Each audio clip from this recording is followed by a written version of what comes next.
एक दोन अपवाद सोडले तर फडणवीस सरकारमध्ये बहुतांश खाती ही शिंदे सरकारप्रमाणे त्या त्या पक्षांकडेच राहण्याची शक्यता आहे, अशी सूत्रांची माहिती आहे। गृह, महसूल, जलसंपदा, ऊर्जा, सार्वजनिक बांधकाम, उच्च आणि तंत्र शिक्षण, आदिवासी विकास, गृहनिर्माण, ग्रामविकास, पर्यटन, वन, सांस्कृतिक कार्य, कौशल्य विकास, विधी आणि न्याय अशी खाती भाजपकडे असतील।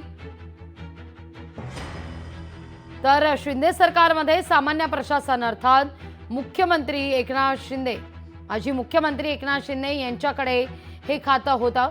हे खातं नेहमीच मुख्यमंत्र्यांकडे असतं, याही वेळी ते फडणवीस यांच्याकडे असेल अशी शक्यता वर्तवली जाते। तर नगरविकास, सामाजिक न्याय, सार्वजनिक आरोग्य, उद्योग, उत्पादन शुल्क, परिवहन, पाणी पुरवठा, स्वच्छता, जलसंधारण, पणन, शालेय शिक्षण ही खाती शिवसेनेकडे राहतील। विधान परिषदेचं नेतेपद आणि सभापती पद ही शिवसेनेला दिलं जाईल अशी शक्यता आहे। तर राष्ट्रवादीकडे वित्त, सहकार, कृषी, अन्न आणि नागरी पुरवठा मंत्री, वैद्यकीय शिक्षण, महिला आणि बालकल्याण, अन्न आणि औषध प्रशासन, क्रीडा आणि युवक कल्याण, मदत आणि पुनर्वसन ही खाती राहण्याची शक्यता आहे।